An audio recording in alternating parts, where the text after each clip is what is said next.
Hello everybody, welcome back to the channel, welcome to a weekend video. This is going to be a very special one as we talked about midweek, the idea of Phoenix and incursions with all those buffs and things, and the idea that I didn't really know if I had the right synergy. But this video is going to experiment one particular synergy, as in all of them. Well, except for Airwalker at least. But here you go. We have got at the moment a load of synergies put together. The Airwalker synergy is okay. I would say it is better for a little bit of damage output and it's kind of fun, but it's not represented in this as I'm not really kind of avidly going out after Airwalker. I haven't even heard that in the same sentence from anybody. Said nobody in the community. But yeah, look, these are the synergies as well. I'm putting together real nice padding around Phoenix. So we've got when striking with her 4th light attack, Phoenix consumes one of her personal fury buffs, increasing the hit damage by 100%. This is pretty cool, but I would say that it's not really a great thing to absorb those fury buffs, and especially when you're coming into content like incursions or like times where you want to feel that that fury buff is kind of like there to then improve your damage output. As absorbing one for, well, I don't know, to guarantee yourself like a decent like improvement on damage, yeah, possibly. I just not the way that I like playing that.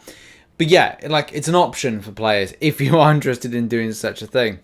Then you've got triggering off Wolverine. Wolverine's just there for some other synergy which I'll talk about as we go on, and it's really with this. It's a mutant agenda. Mutants landed strikes during special attacks gain plus 12% attack rating. Now, I got to be brutally honest, I don't see any great improvements, especially from what I've tested with Phoenix so far and what I'll be showcasing on screen in a moment. But definitely from a point of view of a questing team, this is acceptable. I'm not going to say this is the best synergy team ever or the best team to go questing with ever. You've definitely got some elements of immunities and padding in certain places. I would say it's got some viability, but from the same point in time going like, well, there's nothing hugely there.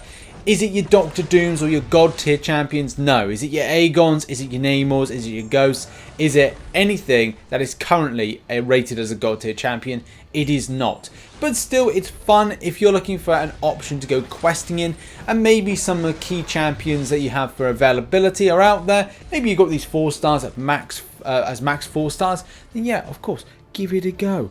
But it's not going to be the be all and end all. Phoenix Force is delivered from Emma Frost, which basically does entering overload does not consume fury buffs. When Phoenix stops overloading, all fury buffs are removed.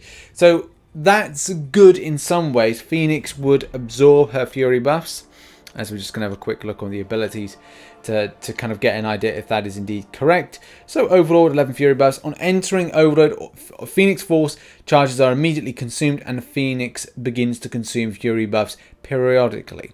So that's good. It just means you can keep up the pressure and not see the loss of those fury buffs, which I think is very important.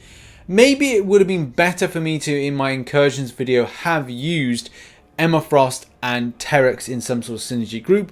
Unfortunately, because those weren't highly ranked up, it didn't seem like it was a good opportunity to do, but definitely down the line I can definitely see some viability in Emma Frost and Terrax around a nice Phoenix synergy. On screen at the moment, I'm going to be showcasing first of all Winter Soldier, then a little bit of questing footage from this champion.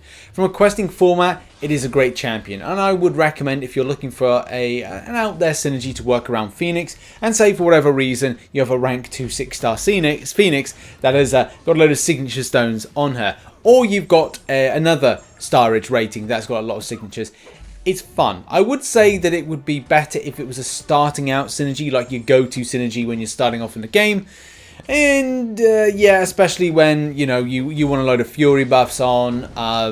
But I think Phoenix is a very acquired taste. There's nothing against the champion. I just don't think it's up there with being one of the greatest.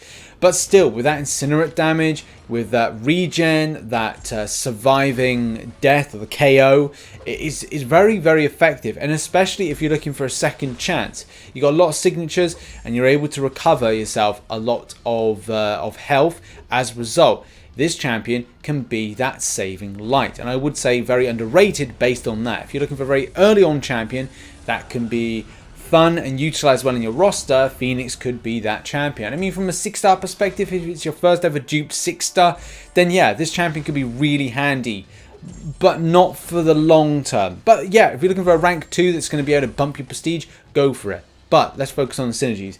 The Terrax one does shine through very nicely. I think that's good. I don't think it's the best though. I think Emma Frost synergy has got to be the best one, which is that Phoenix Force synergy.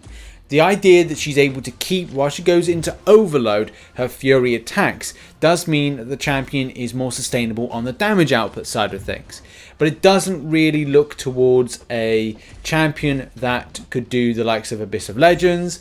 Labyrinth of Legends would be incredibly iffy, and especially with a champion that is still utilizing more of a parry heavy method, that doesn't really work out too well for Labyrinth of Legends.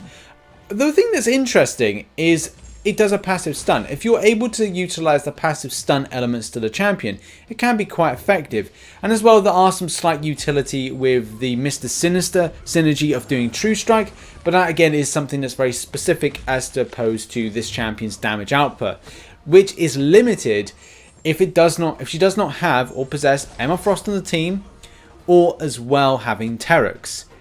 That being said, the synergy with StormPX does look to improve the damage rate when it comes to special attacks, and especially with the likes of spamming SP1s can be very handy to improve the damage, but we're not talking god tier level damage. It's sustainable existence, sustainable damage. It's not going to be quick and over, and still we're looking for hundreds of hits when it comes to taking down the enemy. Suicide Masteries will differ with what they deliver, but still, it's a pretty fun champion to have, and pretty enjoyable if you are looking for a champion that is, well, got a very good prestige bump if you are willing to invest in her. If you're not, then she's just maybe an option for incursions, maybe a first option for a champion to rank up and see through a bit further with rank and signature. But I just thought I'd do this nice little video for the weekend that looks over some of the newer synergies, because it's really odd to say that Terrax, StormPX and as well Airwalker have given Phoenix a bump in the synergies. Not to say that they should or shouldn't be, it's just very weird to go through a very quick succession of synergy improvements, especially from the last time that we did a Phoenix related synergy video. So yeah, pretty cool to check this out, and as well maybe Suicide Masteries will give a different result. Thank you very much for watching this video. If you did enjoy it, please hit the like button, and as well check out some stuff I recently posted up here. And as well, check out some other stuff from the far left hand corner and Rich's Realm down there. Thanks for watching. See you in the next one. Bye bye for now.